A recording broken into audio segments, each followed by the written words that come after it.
some of the other functional areas, let's say definitely performance is one of the key things which you know is a reference point for promotions, career progressions, and so that's where I think these matrices that you see, I've just selected few, but I have, like I said, a bigger list which I'll definitely be happy to share. But I think these are things which really make a difference in terms of the their career progression or inputs in terms of a promotion. Productivity, I think, is mostly what you see here. I picked up the cost element of it, but again, how much are the operational productivity on a day-to-day basis? It's definitely SLA driven. It's definitely based on the number of tickets that someone is expected to solve. Those are operational dashboards and matrices that are tracked by operational units. For training, I think definitely training hours. The training channel delivery mix is becoming one of the very important matrices that are being tracked. The reason is many of the trainings cannot be or are not effective if they are done online. But at the same time, right, when I'm driving my program on employability, what I'm seeing is in my own ways in which we've been modeling a particular training, there are amazing solutions coming up in terms of highly engaged training solutions.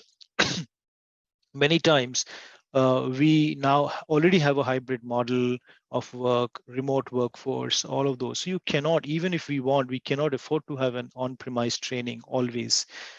So I think what's happening is also we see bigger solutions coming up. So gamification is one of the very upcoming ways of driving training or learning.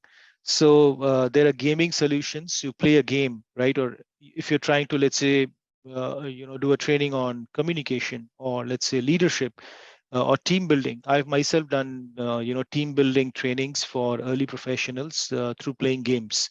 And these gaming solutions really give you detailed matrix of what each of these participants did in terms of a team. They either positively impacted the team goals or negatively impacted the team goals or did not contribute. They stayed neutral because everything is happening on the system. The data is getting tracked at every point in time. So they're amazing kind of matrices that they give you. And it's so interesting to see that, these are coming up. So I think these are different ways.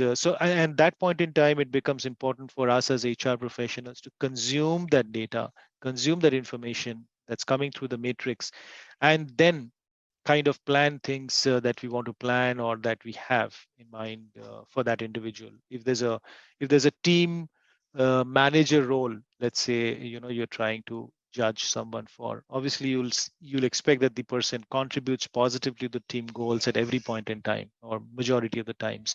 So that's how we really make sense of the data and apply. Let's look at some of the compensation benefits matrices, right? So I think what happens is most of the times, the compensation related data and is used by the recruitment teams sometimes. But I think it is also managed as part of the overall. The HR business partner is one of the major consumers of compensation data, because they are also many a time trying to look at promotions, career progressions, those kind of processes. So it's important for them to understand overtime rates. Managers take into account many times.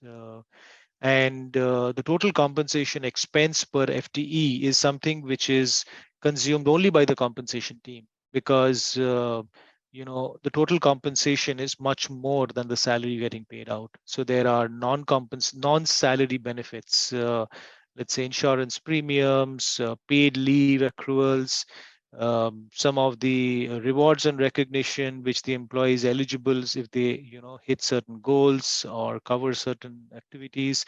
So all of those, some of the allowances they get, the travel allowances, all of that together are the total compensation. So that's much broader than the salary. And I think that is definitely, something that the compensation team continues to track, given they have to manage, let's say, yearly budgets, when they go ahead and plan for promotion exercises, right?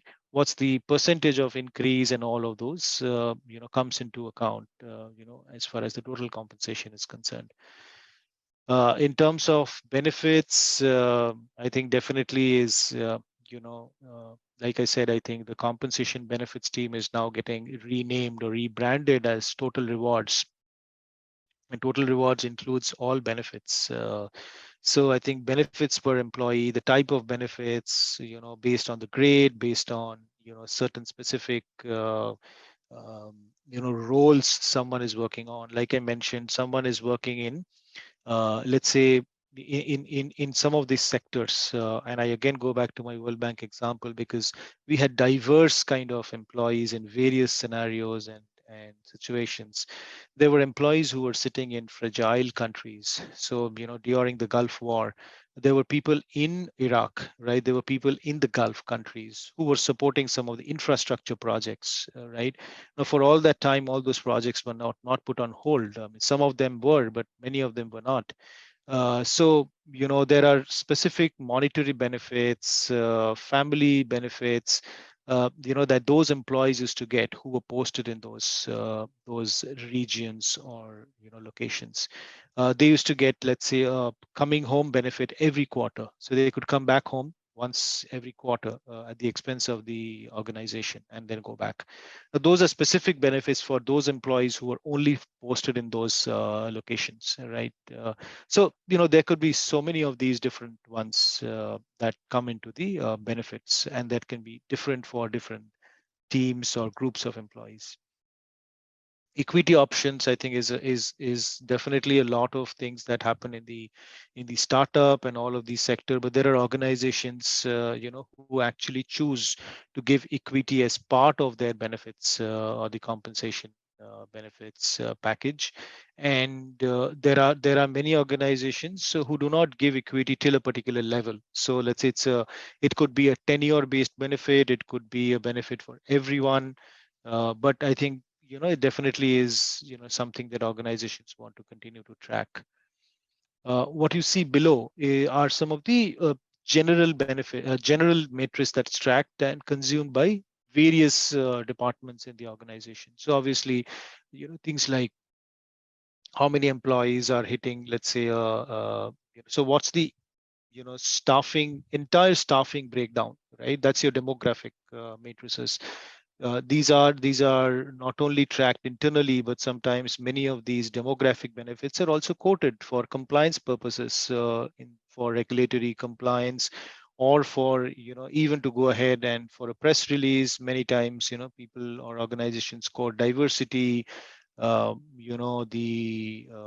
various elements of, it could be male, female, it could be other elements of diversity that they're mentioning. They could actually, track these matrices and um, set up targets, right, or action items for various internal departments again. So I remember, reading this article where many organizations are tracking diversity indexes very closely, and those are not only in terms of gender diversity, but there is much deeper of, becoming more inclusive, becoming more hiring more differently abled employees. And then that becomes a KPI, right? A performance indicator or a key result area for either the recruitment teams, or that also becomes a KRA, or the key result area for even business managers, because at the end of the day, recruitment team does the hiring, but business managers really, have to ensure the success of those employees. So many of these are used in various ways. The structural things again are, I think, most many staffing matrices. What you see on the right are tenure based matrices, which are there for, many organizations do all of these. Many of them do some of these based on what business outcomes they're trying to achieve, right? I think we had, okay. So before going into GDPR, I'll stop here, and I think I'll just maybe I can go to whichever slide you all want, but if any of you, want to share your thoughts on any of these matrices or anything that you specifically want to bring up, because our session is mostly on these, right? So I'll take a pause and we should spend some time on these three slides. I mean, I'm sorry, I just want to clarify. So based on this, you are saying this key matrices, the data is available. The data is available for this from these departments. When let's say we want to collect information or things like that, when we want to do analytics, that's what you're trying to say from this, the dysfunctional areas, right? Yes. So and if you see these, all of these are not departments. Also, if you see employee engagement, Mhm. employee engagement is something that is owned by, let's say, the HR business partners largely, right? Yes, correct. So while there could be a smaller team which is administering the employee satisfaction or the employee engagement surveys, the results or the indexes are, relevant for the HR business partners. Here, I would request you to look at it in a way that we've grouped these five or these each of these matrix groups. So let's say these five are grouped or categorized as recruitment matrices. Now, in case of going ahead and trying to see whether recruitment team is responsible for all of these, yes, that possibly is in true most of the cases. But wherever you see, which are not typical departments, like a turnover or like an employee engagement, these are tracked by either of the HR domain or the HR departments, but this is a way of grouping. I tried to logically group some of these into various things to also break down that even within the scope of an HR business partner, there could be some groups of matrices that they are tracking, because if we don't group it, then it may be logically, when we learn, it'll be easier for us to learn if we learn by grouping. So okay, turnover related matrix, but they could actually be impacting or the entire HR business partner as a function.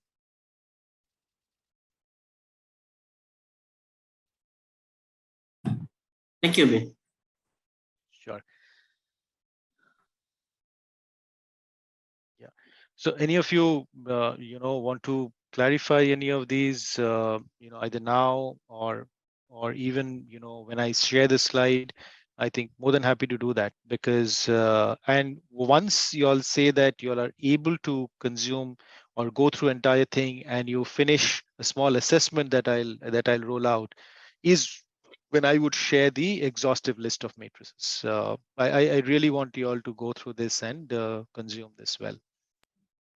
Sorry, just now I think you mentioned a little bit about the employment branch rank. Could you elaborate a little bit more how this is actually being measured? The brand strength. Yes, branch rank. Okay. Okay. So I think this is done mostly by engaging external, survey or partners who do this in two ways. One is they go to various rating portals. So I don't know if you have this. There are these portals which basically capture the feedback review. These are open websites Like where you glass can. is it? Yeah, so there are there are survey firms. So that's what I was coming to. There are two ways in which they do it: Gartner, Mercer, and all lot of these survey firms which administer surveys. They run direct surveys on, let's say, a target population of that employer. So if you have an IT company, they would probably go to a lot of IT specialists and roll out a survey, right? Saying, given three options, would you really prefer joining this company? Why? And then some of those, right? The other way to do is there are companies like Glassdoor, right, which actually have open surveys. So, I remember Glassdoor was coming up, I think about 7, 8, 10 years back, when you could actually go in and start giving inputs and all. But today, Glassdoor has converted, archived all of that behind a payment. So if you really want to understand about your company, Glassdoor ratings an open forum ratings, right? That's also one of the ways where these organizations collect the data in terms of identifying the employment brand strength.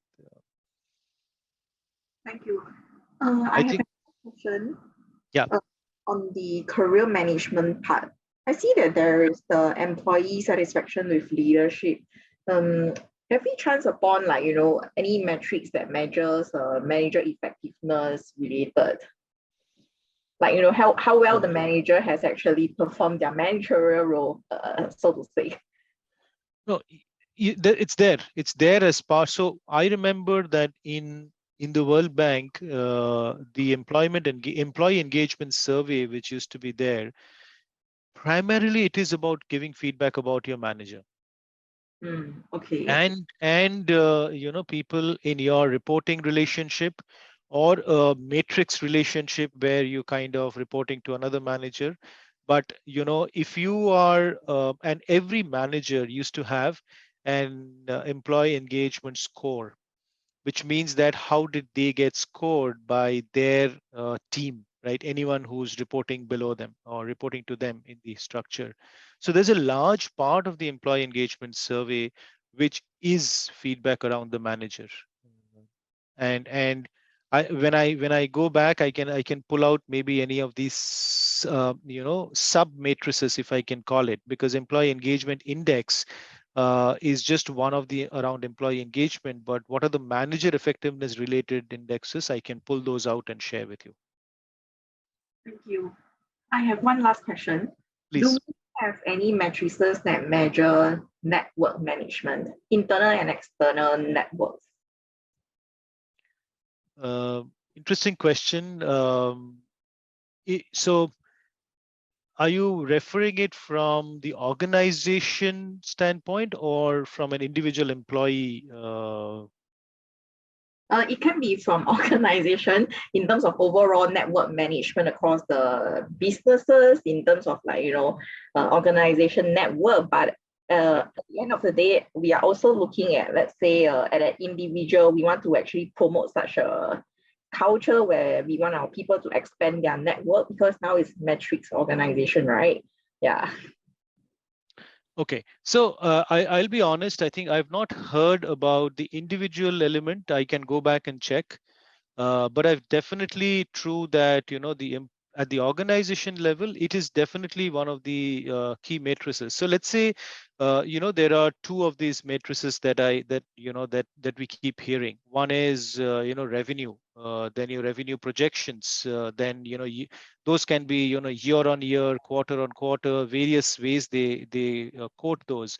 But the revenue projections, and I think the valuation of the company, right? That's the index of the net worth of the organization. It's typically how much will someone pay to buy that organization on that day, right? It's definitely an index. It's definitely a matrix, which the CFOs. It's basically the CFO's office who's responsible to track that.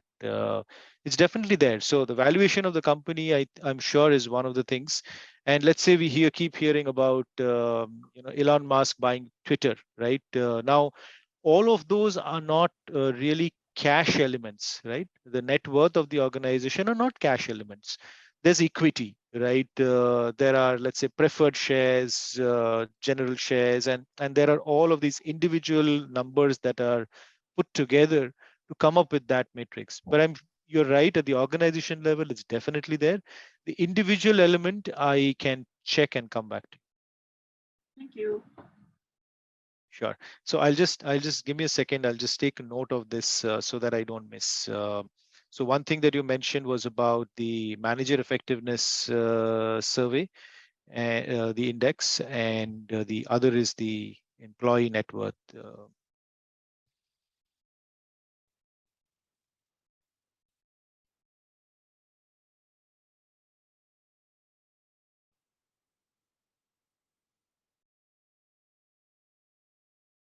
Sure. Thanks.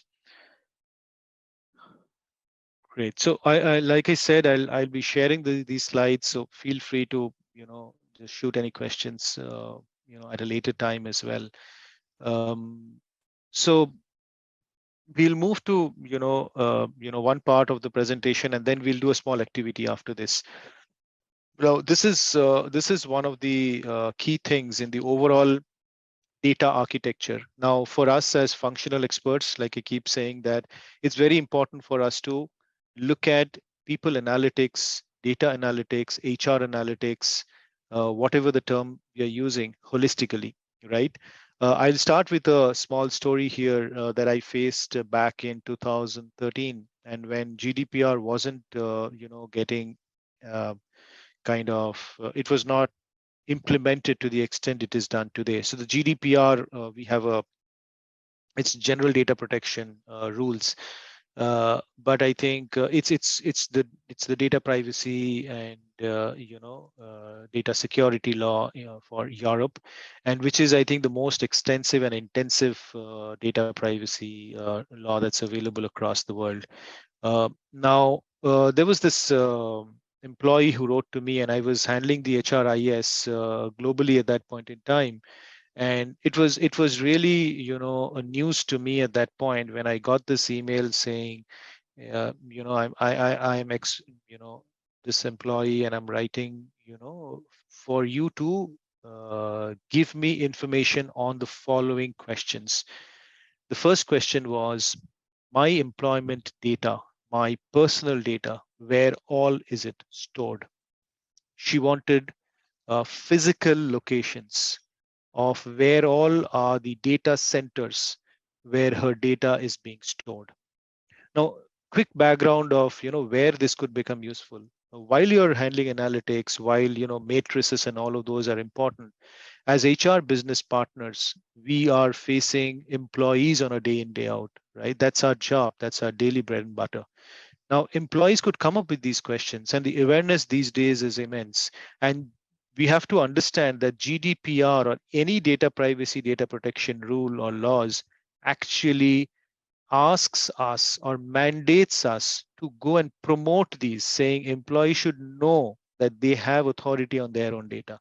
So there are some of these, awareness things also that we have to drive as, HR business partners in terms of the overall data privacy and data practices in the organization. So the second question that this person asked was, who all has access to this, to my data? I want names and which teams they are belonging to, and why do they need access to my data. The third question that she asked was, what all are you using my data for? I want a list of processes. I want a list of I think processes, she had mentioned, saying which are the processes, which are the workflows where my data is being used. Now, just think about an organization, and if I just go back to that slide where I had the systems, right? Recruitment systems, have my data, right? When I join, because I join through the system, my offer letter is processed through that system. My interviews are processed, so my contact number, email ID, all of those are information is there. My national ID, which is confidential, all of those are available in those systems. Those systems are pushing the data into the HRIS for maintenance and later retrieval purposes. So the HRIS has started now having those data. Now, let's say the same person is going through a transfer to a different geography and a different unit as part of the mobility or a career progression. Then the immigration systems start having access and have those data. Now, why is it important? The point is the employees, what we realized is, so first of all, I didn't even know that I had to answer to that question, because I thought, that's not something that the employee can ask. But when we went back and checked with the senior people and the CIO, who is the chief information officer, and the CTO, the chief technical officer, they were aware of the GDPR rules. And I think so we had to actually go back, tell the employee that we don't know many answers to many of these questions, because it was as early as 2012, 13, and we actually didn't know.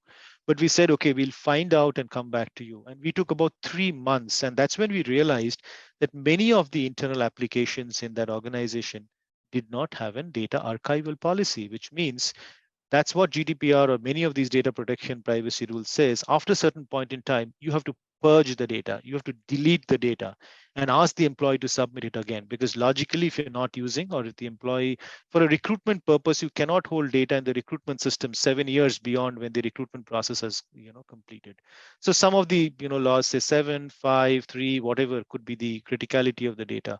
Now we didn't even know that. So a lot of systems were brought in, a lot of processes and compliance elements were brought in.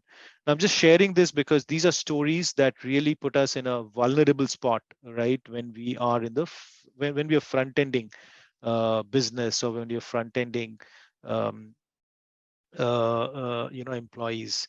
There's another story I want to share, but I'll quickly cover the two other I think lose. Okay, so what does GDPR really talk about?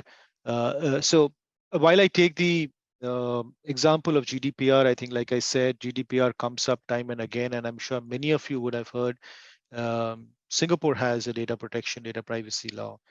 Many countries have it, and I think the mandate now is also to have data protection officers, right, in your organization, who would really be front-ending those questions. But still, the HR business partner would be the first one maybe to face it. So if you see, the last point here is actually appointing a data protection officer. So these are, so it says, you have to be accountable for the data that you're collecting, because it's, at the end of the day, like I said, personally identifiable information, and it's private data, right? So you have to maintain, where it's detailed documentation needs to be maintained on where it's stored, and then data processing agreement. So if a background verification agency needs to conduct a background verification check, I'm sure many of you, during the employment, the hiring process, would have signed an authorization saying the background verification partner is authorized to use my data and do the background verification. So I think those kind of things are mandated. Uh, and okay, so this is the Singapore, I think the PDPA, as they call it. And if you look at it, I think accountability, limitation of transfer, retention of data, how long can we hold the data, getting consent of the employee. So here, let me tell you the story that I was referring to a couple of years back. I think when COVID hit, there was, so all countries came up with this online the contact tracing applications, right? And that was useful at that point in time, and I think some of us, some of the countries, or I think majority of the countries, continue to use it. While now there was a theft in, I think, in one of the malls or somewhere. They were not able to prove through the CCTV footage or whatever that this person who committed the theft was in that location. For some reason, they were not able to get those data or information. However, from the contact tracing data, they were able to find, because contact tracing apps would start sharing people's data, or at least if you are let's say a COVID positive or not, it'll start comparing your data with people around you. So some other people who were present in that premise, in that location at that point in time, from there, so it was being proved that, let's say I am in that location, and in my contact tracing app, this person who created the theft, data was shared with that person, which means this person was also quite close to me at that point in time. They were able to prove it through the contact tracing app, the data. When they went to court, if I remember correctly, the court denied usage of the contract tracing data as one of the valid mechanisms or measures to prove in this case. They completely, said the data in contact tracing was never meant to identify the, you know, whether the person, the reason for which this data was being quoted or used. Contact tracing data was not meant to be used for that purpose. And as a result of that, in terms of data privacy or data protection, they couldn't use that part of the data, right? Now, I exactly don't remember how that case got solved, but I was following the case from a data protection and data sharing case study perspective. Now, it's as important as that, saying, we take consent, right, from employees or for whoever's data it is, if we want to use it for any other purpose for than which the data is collected. So I think that's what a lot of these laws are mandating. This is a slide in which really shows how a data journey really moves. I think predictive, prescriptive, these are I many times get confused with these terms, but honestly I think what's happening is today it can so earlier it was it'll give you a data dump, just a report. But in the predictive thing they can tell you, because I have, let's say, my credit card payment, right? Because I have a pattern of making or not making payment over a period of X number of years, there's an algorithm which can actually look at that pattern and tell me, or tell the team which is looking at who are the defaulters or who would be the defaulters. They can tell them that Abin would default this month, or he would not default this month, right? And financial data, this is possible because there's large amount of data and correlation that's possible. But today, and what does the recovery teams, how do they benefit from this? Earlier, when they were getting a report that next month that Abin and 100 other people, right, have a due date on 15th of November for their credit card payments, they would call almost let's say all 1500, right, and remind them or send a message or whatever, because that comes at a cost, right? Now what's happening is with the prediction that Abin will fail this month, they will only call, let's say, those 30% of cases where they are seeing the system is predicting, right, from previous data that there would be a failure.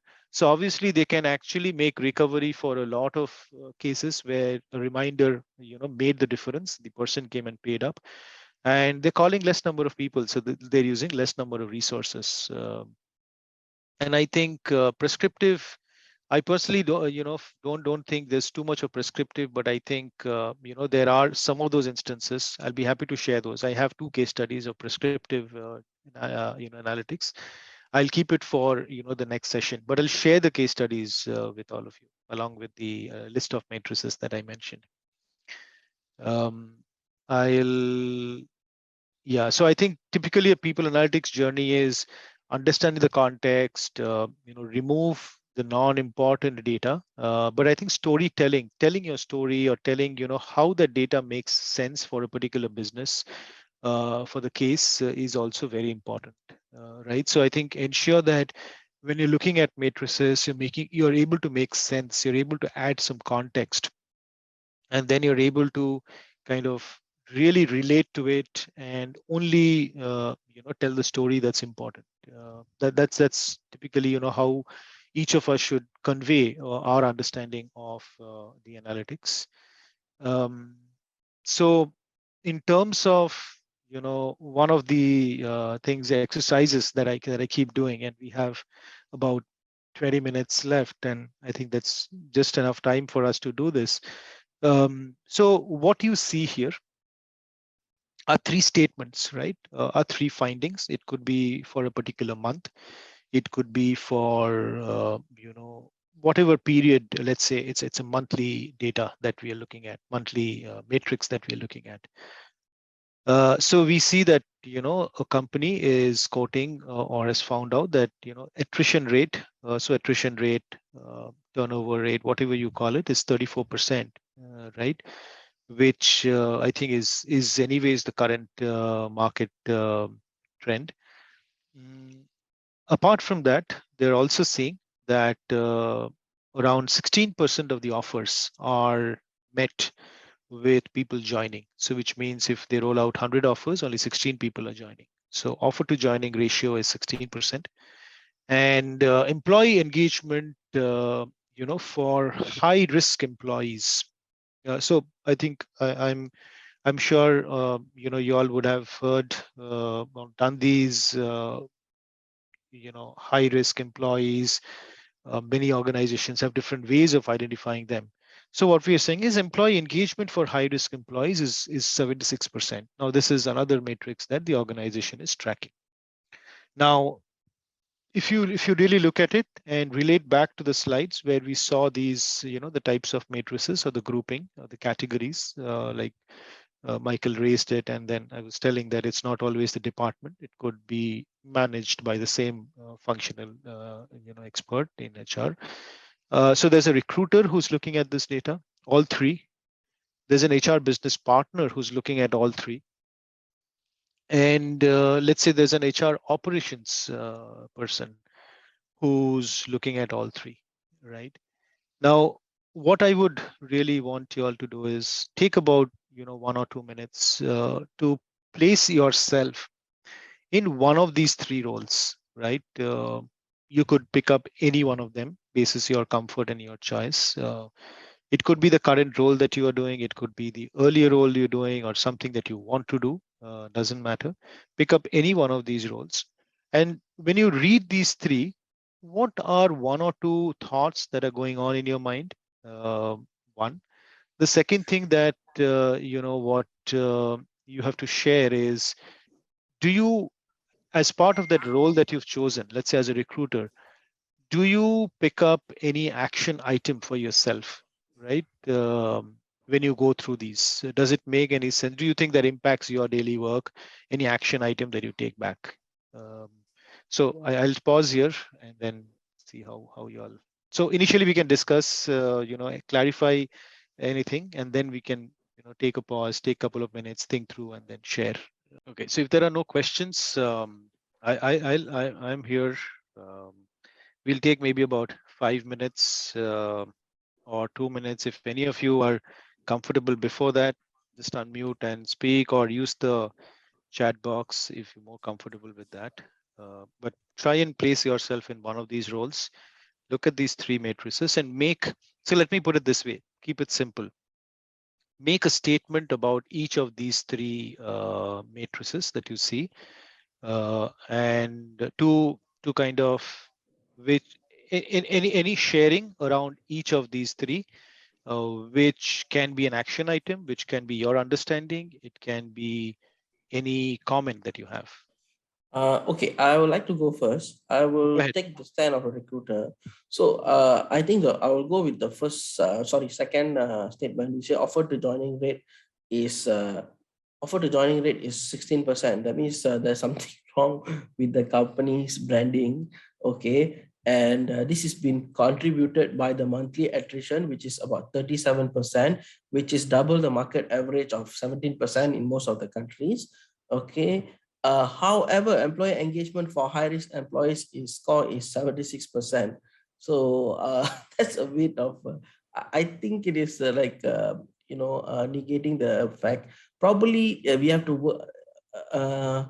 Probably the engagement level is still good, or maybe you can it's good. But in terms of branding, they need to work on the branding to ensure the attrition rate is the offer to joining rate is kind of can be improved. Monthly attrition rate, I probably not sure. Probably there's something there is a reef kind of going on in that company. That's why the attrition rate is so high, and the reef is contributing to the bad branding among others. So we have to go back and see how we can curtail this poor branding, or how we can come up with rebranding to say that we are still strong, because this is not a bad company altogether, because looking at the employee engagement is something wrong with the business probably. Okay, all right, that's all. Thank you so much. Okay, so I'll hold on to my thoughts, and anyone who wants to kind of add on to what Michael mentioned, or if you want to contest that, this is your time. But Michael, thanks for sharing. We'll conclude on what you said in just a few minutes. Yeah, looking forward for the conclusion. Yeah. I would like to add Please. to what Michael has said there. I think when you look at the attrition rate is quite high, but Okay, yeah, so Ellen, sorry to cut you. But are you continuing with the role of recruiter, or are you taking any of the other two roles when you're making your point? yeah, recruiter. Recruiter. Okay, go ahead. Yeah. Thanks. And then I think what also we're going to also consider is not only the employee branding is like the reason why what do you call this, the high number of people leaving the company. So it's not only the other demographics that's affecting it. Yeah. Yeah. Yeah. And then, yeah, employee engagement, I think this is a very good score. I think, yeah, it's just like, yeah, I don't think there's nothing to add. Or the others, it'll be interesting if you all pick up any of the other two roles and speak. Maybe I can choose the HR business partner one. Wonderful. Go ahead. If I'm the business partner, right, the first thing I saw is the monthly attrition rate. I'll be wondering 34% looks high.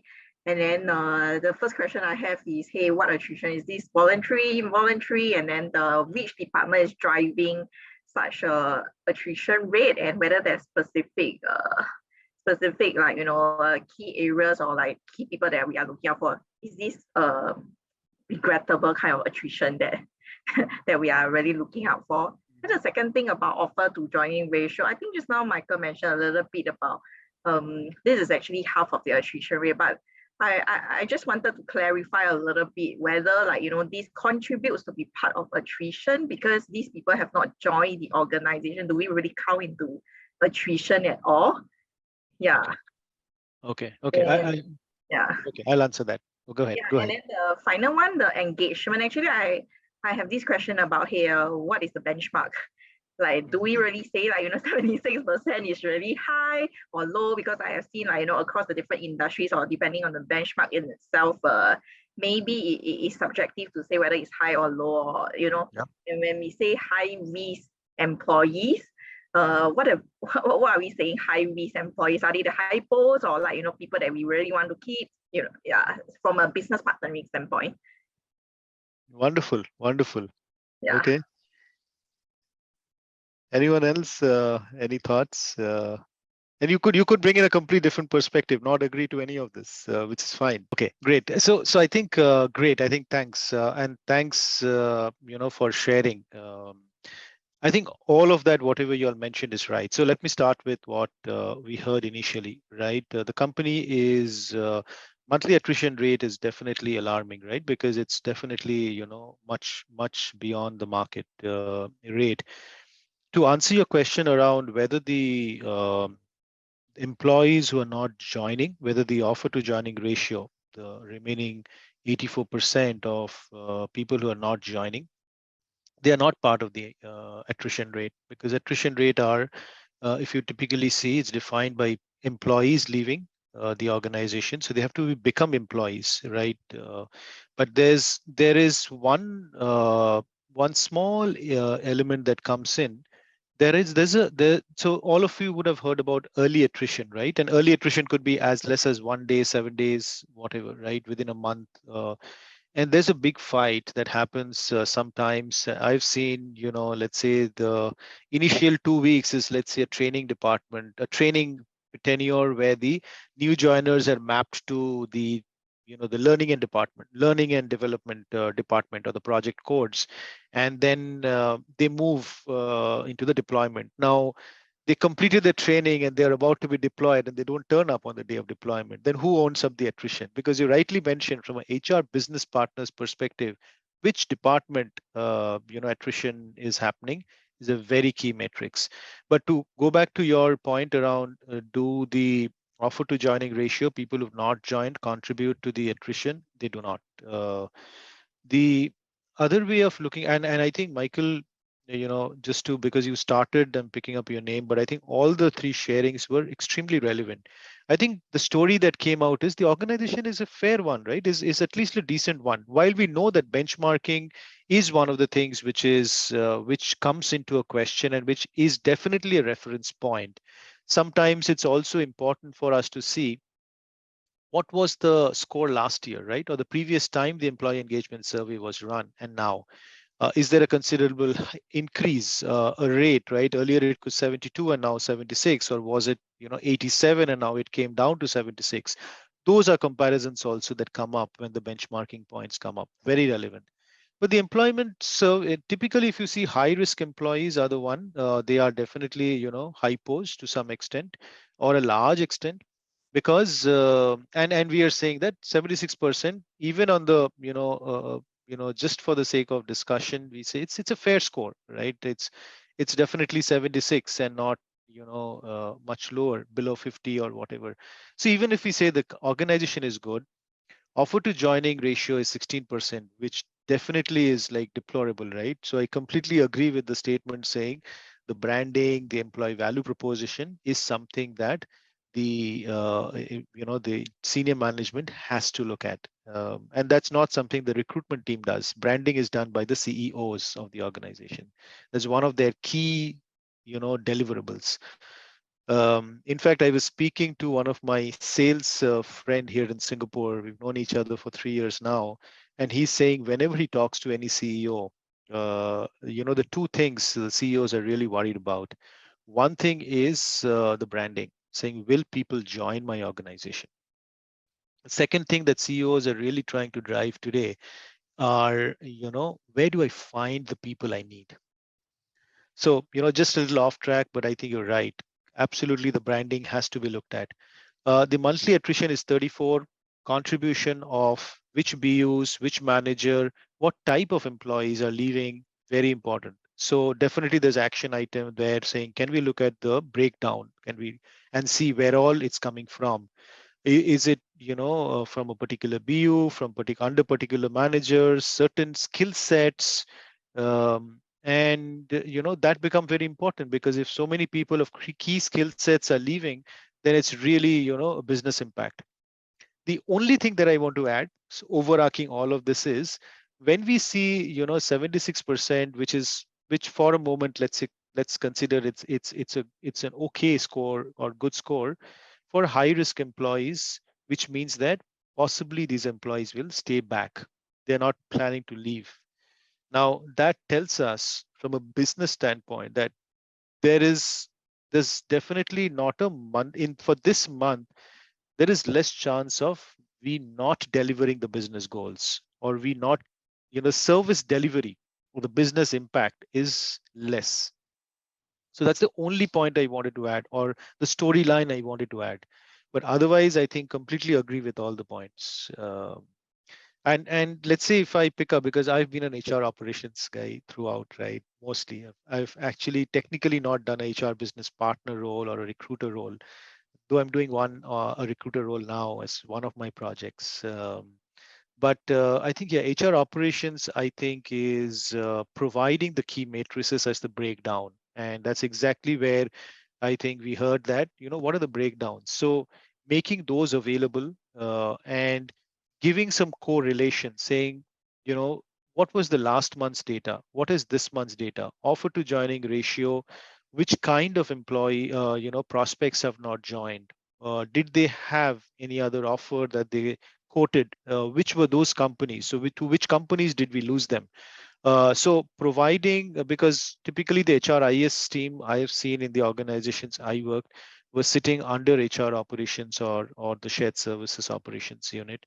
So for them, and if they are anyways supporting the analysis of the employee engagement survey, it's kind of important for them to follow through on what was last year, what is this year, whether the analysis has been done correctly. So I think those most of the operational element. So I think with that, I think great. I think we heard great points. I'll open this up. I think we still have about just about 3 minutes. But if any of you have, I think with that, okay. Okay. So I think what I see is 3A. I think there's a mistake in the date. I wanted to make it 15th November.